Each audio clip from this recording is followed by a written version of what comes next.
ఏమిటి డాక్టర్ గారు పేషెంట్ లా కూర్చున్నారు?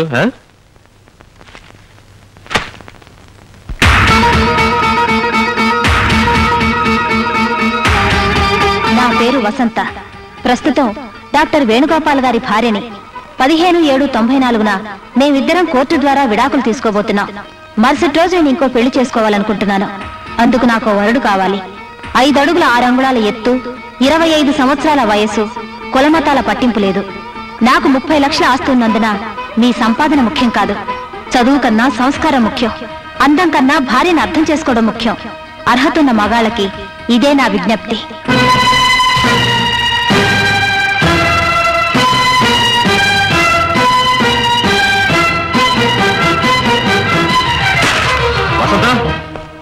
వసంత,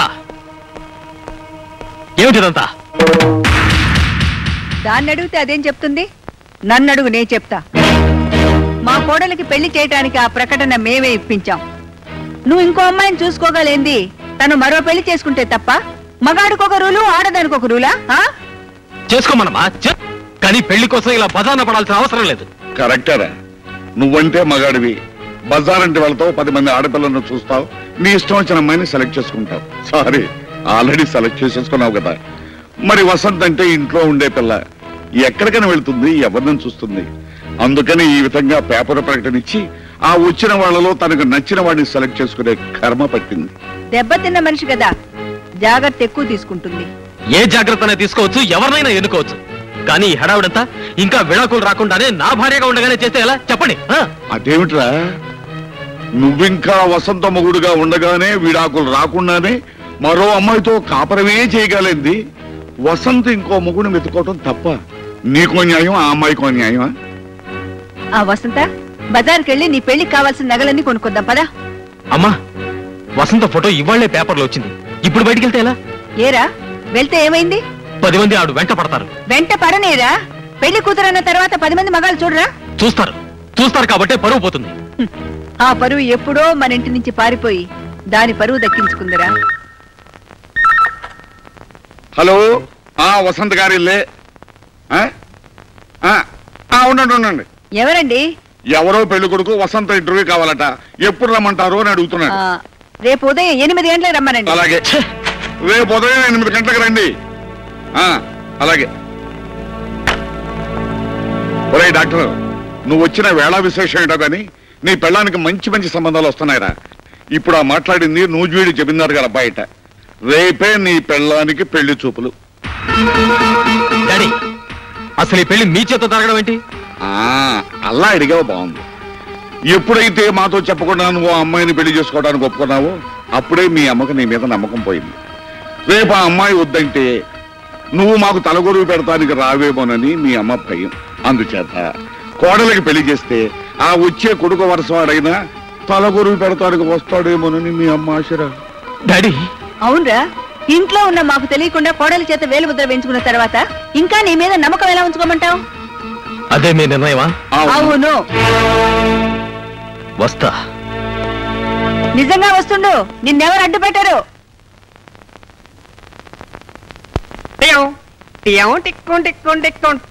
గుడ్ మార్నింగ్ డాక్టర్. నాకు అన్ని టెస్టులు చేసి పెళ్లి చూపులకు పనికొస్తానని సర్టిఫికెట్ ఎవరు? పెళ్లి చూపులకు డాక్టర్ సర్టిఫికెట్ అంటే? మీ దగ్గర సర్టిఫికెట్ తీసుకున్న తర్వాతే మీ ఆవిడ దగ్గరికి వెళ్తే మంచిదని వచ్చాను సార్. మర్చిపోయారా? నువ్వు? నేనే మదన కామరాజుని. అప్పుడెప్పుడో వసంత గారి నియోజకవర్గంలో మీరే ఎమ్మెల్యే అని తెలియక కన్ను కొట్టి నామినేషన్ వేసా, డిపాజిట్ పోగొట్టుకున్నా. ఇప్పుడు ఆ నియోజకవర్గానికి ఎమ్మెల్యే కావాలని తనకు తానే పేపర్కి ఎక్కింది.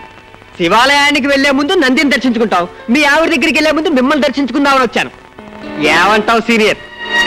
సీనియర్ అంటున్నాడేమిట్రా అనుకుంటున్నావా? మీ ఆవిడ మొగుళ్ళ లిస్ట్ లో నువ్వు సీనియర్, ఆ తర్వాతే ఈ జూనియర్. మీ అనుభవంలో కొన్ని చిట్టకాలు చెప్పండి, రెచ్చిపోతా. మంచి కోఆపరేషన్. ఇందులో డబుల్ మీనింగ్ ఏమి లేదు, సింగిల్ మీనింగే. ఈ ఇల్లాలి స్వయంవరంలో నేనే గెలవాలని ఆశీర్వదించండి. గెలిస్తే మీకు గుడ్డు కొట్టిస్తానని నేను మొక్కుకున్నాను.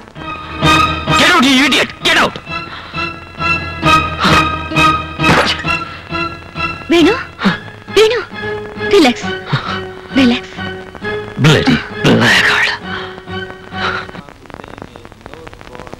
ఏంటి ఈరోజు ఏదో మూడీగా ఉన్నావు. ఏం లేదు, ఐఎమ్ ఆల్ రైట్. మధ్యాహ్నం జరిగిన దాని గురించా? ఈ పేపర్ ప్రకటన ఇచ్చి వసంత నన్ను అడుగడుగున అవమానాలు పాల్చేస్తోంది. నేను టేక్ ఇట్ ఈజీ. రేపు విడాకులు తీసుకున్న తర్వాత తనకు తోడు కావాలి కదా, వెతుక్కుంటే తప్పే ఉంది.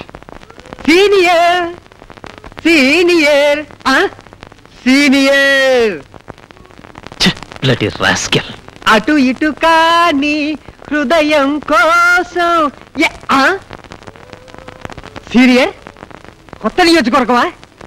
సూపర్ సెలక్షన్ అయ్యా. యూ సుడిగాడివయ్యా. మల్లెపూలు వదిలేసావు, రోజా పూలు పట్టేశావు.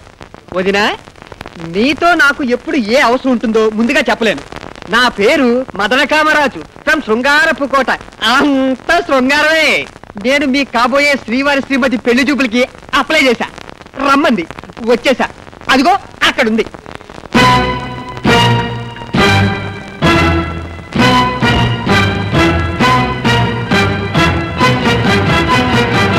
మీరు శ్రీవారి ప్రియురాలుగా కాస్త రికమెండ్ చేయరు?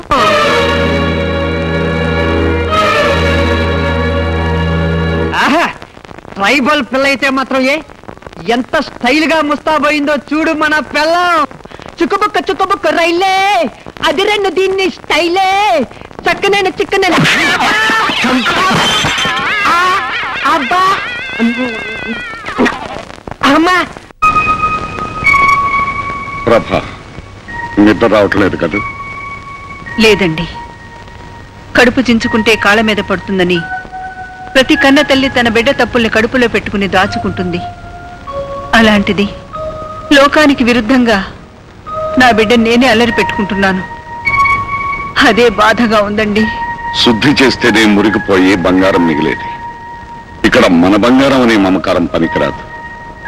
నాకు ధైర్యం చెప్పే మనిషివే నువ్వేలా నీరు కారిపోవటం నాకేం నచ్చలేదు. మనం చేసే పని వల్ల వాడు 10 మందిలో తలెత్తుకోలేక వెలవెల్లాడిపోతున్నాడండి. ఇందాక వాడిని చూస్తే నా మనసు నీరు కారిపోయింది.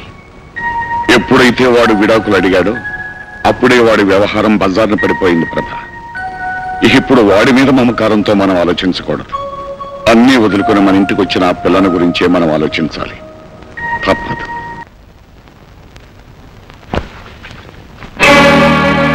అరే, ఇదేమిటి నాన్న చెప్పా చేయకుండా వచ్చావు? నా కూతురు గొప్పతనం 10 మంది చెప్పుకుంటుంటే విని పొంగిపోయి మనసాక్క పరిగెత్తుకుంటూ వచ్చానమ్మా. అట్ట పిలవమాక. నువ్వు అట్ట పిలిస్తే కంపరం వేస్తుంది. ఈ ఇంటి పరువు కాపాడాల్సిన కోడలు వెయ్యుండి నువ్వే ఇంటి పరువును బదారణ పడేస్తున్నావు. మీ పెళ్లి రోజున ఆచార్యుల గారు పూజ చేస్తా మీ దంట గురించి పల్లె చెప్పుకోవాలన్నాడు. ఇప్పుడు పల్లెలే కర్మే పట్టణంతా చెప్పుకుంటుంది మీలాంటి దంట ఎక్కడా ఉండదని. అది కాదు నాన్న. పుట్టినింటికి మెట్టినింటికి తల వంపులు తెచ్చే నీలాంటి ఆడదే బతుకున్నా ఒకటే సచ్చినా ఒకటే ఎవరన్నా పడి సావే. పోనీ అది చావపోతే మీరే చంపేయండి. అమ్మా, అవునండి, పుట్టబోయేది ఆడపిల్లని తెలిస్తే చాలు కడుపులో ఉండగానే కొందరు చంపుతున్నారు. పెళ్లి కాగానే మొగుడు చంపుతున్నాడు. మొగుడు కాదని పుట్టింటికి వస్తే పరువుకు భయపడి మీలాంటి తల్లిదండ్రులు చంపుతున్నారు. తీసుకెళ్ళండి, తీసుకెళ్ళి పరువు కోసం కన్న కూతుర్ని కూడా చంపారన్న పేరు తెచ్చుకోండి. అది కాదమ్మా, నా కూతురు వల్ల మీ ఇంటికి చెడ్డ పేరు వస్తుందేమో నా ఆరాటం తల్లి. మీ ఆరాటం నాకు అర్థమైంది, కానీ ఇందులో మీ అమ్మాయి తప్పేం లేదు. తప్పంతా నా కొడుకుది. వాడు దీన్ని వదిలిపెట్టి ఇంకో అమ్మాయితో తిరుగుతున్నాడు. అందుకే ఈ నిర్ణయం తీసుకోవాల్సి వచ్చింది. మీరు చెప్పేది నిజమేనా తల్లి? అవును, నా కోడలు బంగారు. దీని మంచి కోసం నేనే ఇదంతా చేస్తున్నాను. కిరసనాయలు పోచి కోడల్ని తగలబెట్టే అత్తలున్న ఈ దేశంలో కోడలికి న్యాయం చేయాలని కొడుకుతో పోటాడుతున్న అమ్మవమ్మ నువ్వు. చిన్నదానివైనా నీకు చేతులెత్తి దండం పెడుతున్నాను. నువ్వు 10 కాలాల పాటు చల్లగా ఉండాలి తల్లి. మిస్టర్ రమేష్, పెళ్ళయ్యాక భార్యాభర్తల మధ్య ఉండకూడదు ఏమిటి? ఇద్దరి మధ్య రహస్యాలు. మరి ఉండాల్సిందేమిటయ్యా? ఒకరి పట్ల మరొకరికి ప్రేమ, నమ్మకం. ఎగ్జాక్ట్లీ. మిస్టర్ రమేష్, జీవితంలో మీరు ఎవరైనా ప్రేమించారా? దయచేసి దాచకండి. ప్రేమిస్తే దాచుకునేంత పిరికివాణ్ణి కాను. పెళ్ళాన్ని మోసం చేసేంత దౌర్భాగ్యుని కాను. మీరు ప్రకటించిన 30 లక్షల ఆస్తిలో ఈ ఇల్లు కూడా ఉందా? ఉంది. పెళ్ళయ్యాక డాక్టర్ వేణు అంటే ఈవిడ మాజీ భర్త ఈ ఇంటికి వస్తూ పోతూ ఉంటాడా? తల్లిదండ్రులను చూడడానికి కూడా రాకూడదా? రావచ్చు, కానీ ఎంతైనా ఆవిడ మాజీ భర్త కదా, లోకం నోరు ముయించడం కష్టమేమో. మీకు ఆ కష్టం రాదు. ఎందుకంటే మీ పెళ్ళైన మరుక్షణం మేమిద్దరం ఇల్లు వదిలి వెళ్ళిపోతాం. ఆ పని పెళ్లికి ముందే చేస్తే ఇంకా మంచిదేమో. ఆలోచించండి. హలో డాక్టర్ వేణు, మర్చిపోయావా? నేనే కల్తీ రమేష్ని. కల్తీ సర్ కోసం వచ్చా.